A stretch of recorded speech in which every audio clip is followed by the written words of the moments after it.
안녕하십니까. 저는 이화여자대학교 교육대학원 AI융합교육 전공 설신혜라고 합니다.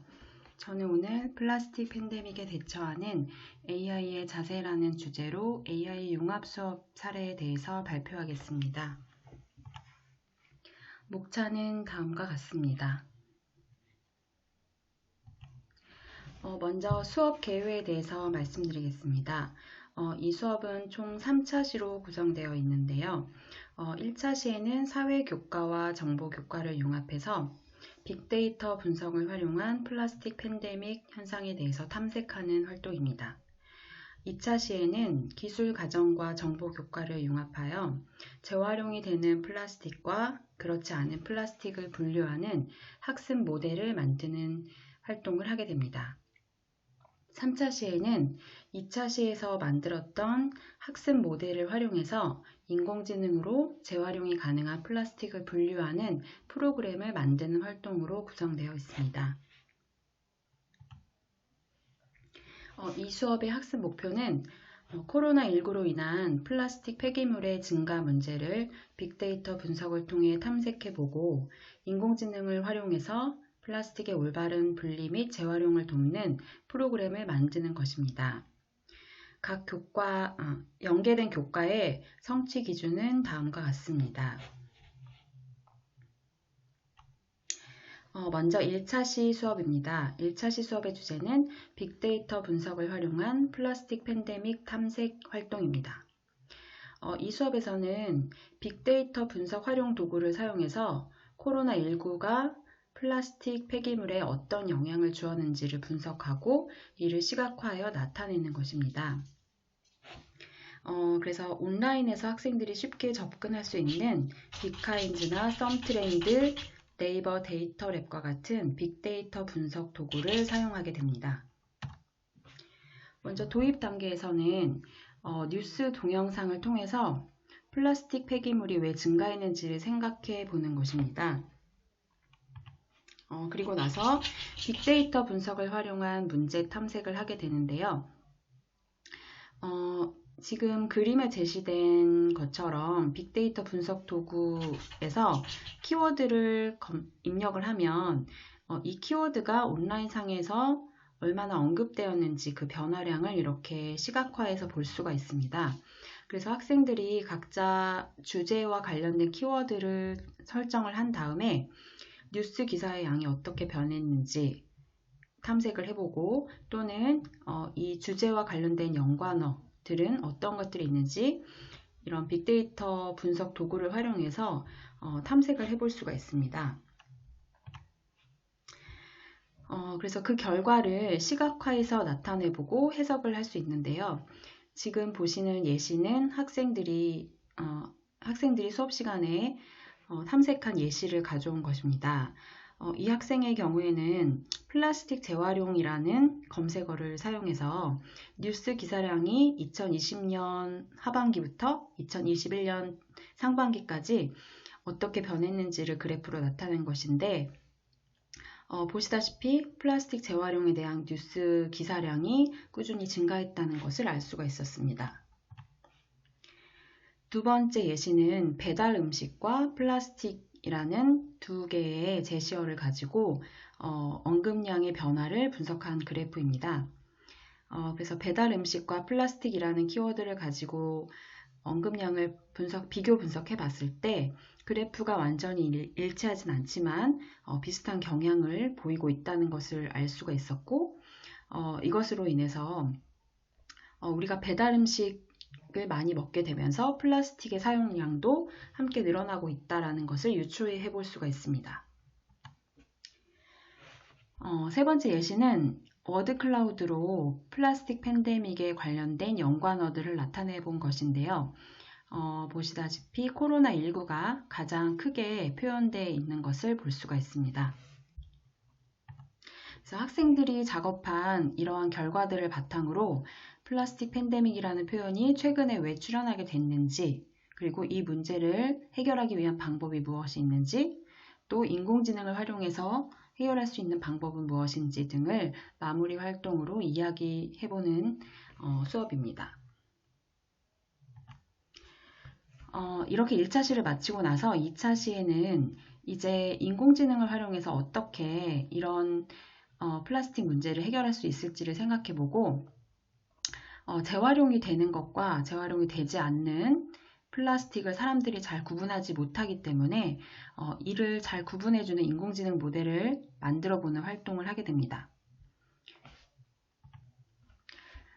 그래서 기술 과정 시간에 학생들이 배웠던 내용을 바탕으로 재활용이 가능한 플라스틱은 어떤 것들이 있는지, 또 재활용이 불가능한 플라스틱은 어떤 것들이 있는지를 학생들이 구분해서 분류를 해보도록 합니다.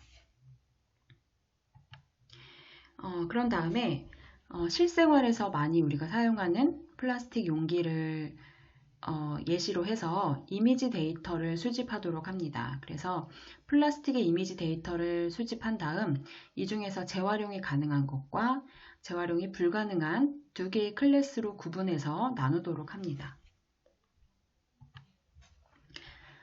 그리고 정보 시간에 학생들이 사용하고 있는 엔트리 프로그램을 이용해서 인공지능 모델 학습 기능을 사용하고 이미지 분류 모델을 만들도록 합니다. 지금 화면에 보시면 재활용이 가능한 플라스틱 클래스에는 학생들이 수집한 재활용이 가능한 플라스틱 이미지를 데이터를 입력해주고 재활용이 불가능한 플라스틱의 이미지도 입력을 해준 다음 모델 학습하기를 클릭해서 학습을 완료한 후에 이렇게 결과를 테스트해보는 사진입니다. 그래서 일회용 라면 용기 사진을 테스트했을 때 재활용이 불가능하다고 이렇게 모델이 판단을 해주고 있습니다. 마무리 단계에서는 이제 테스트 데이터를 사용해서 학습이 잘 되었는지를 테스트하고 또 재활용이 가능한 것과 아닌 것을 잘 분류하는지, 만약 잘 분류하지 못한다면 데이터의 양과 질을 향상시켜서 모델의 성능을 향상시키는 활동으로 마무리하게 됩니다. 마지막으로 3차 시에는 2차 시에서 만들었던 인공지능 모델을 활용해서 재활용이 가능한 플라스틱을 분류해주는 분류 프로그램을 만드는 활동으로 구성되어 있습니다. 이 수업을 할 때는 학생들이 스스로 스토리텔링을 해서 플라스틱 폐기물로 인한 증가로 인한 이 문제를 해결할 수 있는 방법이 포함되도록 그렇게 프로그램을 설계하도록 지도하게 됩니다. 그래서 플라스틱 팬데믹 문제를 해결하기 위한 방법을 한번 생각해보고 인공지능으로 이 문제를 해결하기 위한 방법으로 우리는 재활용이 가능한 플라스틱과 그렇지 않은 플라스틱을 자동으로 분류해주는 인공지능을 만들어보자 라는 이야기로 수업을 도입 부분을 진행하게 됩니다. 이제 전개 단계에서는 학생들이 각자 스토리텔링을 구상하고 각자 프로그램에 알맞는 화면을 설계하고 오브젝트나 변수를 추가하게 되고요. 이제 지금 보시는 화면은 학생들이 만든 프로그램 예시인데요. 지금 보시면 재활용이 가능한 플라스틱과 아닌 것을 분류해주는 로봇이 등장을 하게 됩니다. 그래서 학생이 이렇게 페트병 사진을 입력했을 때 이것은 재활용이 가능한 플라스틱이다 라고 판단을 해주고 있고 이렇게 일회용 숟가락의 이미지를 데이터로 입력을 했을 때는 이거는 재활용이 불가능한 플라스틱이기 때문에 이런 플라스틱은 다음부터 사용하지 않도록 해줘 라는 식으로 프로그램이 진행되고 있습니다. 마무리 단계에서는 이제 친구들과 프로그램을 공유해보고 다른 친구들이 만든 프로그램을 보면서 내가 미처 생각하지 못했던 문제 해결 방법에 대해서 함께 나누어 보는 시간을 갖고 마무리하게 됩니다. 다음은 이 수업과 관련된 심화 활동인데요. 이 수업과 이제 연계해서 교실이나 집에서 직접 사용할 수 있도록 이제 프로그램에 그치는 것이 아니라 플라스틱 분류 기계를 만들어 보는 활동도 할 수 있을 것 같습니다. 또는 플라스틱뿐만 아니라 폐기물의 종류에 따라서 종이, 비닐, 플라스틱 캔 이렇게 폐기물을 분리 배출해주는 프로그램을 만들어 볼 수도 있습니다. 지금 보시는 것은 학생이 만든 예시인데요. 안녕, 나는 지구를 지키는 분리수거 인공지능이야. 어떤 쓰레기를 분리수거할 거야?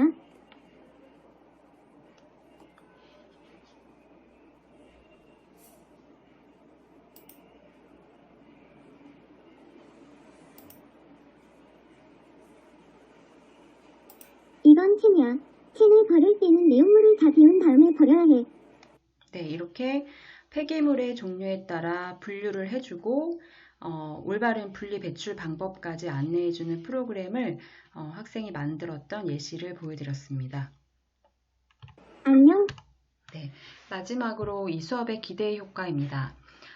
실생활에서 발생되는 문제를 이렇게 인공지능을 활용해서 해결할 수 있다는 것을 경험해 봄으로써 다양한 분야의 문제들을 인공지능을 이용해서 어떻게 해결할 수 있을지 한번 생각해 보는 기회를 제공해 주고 있고요.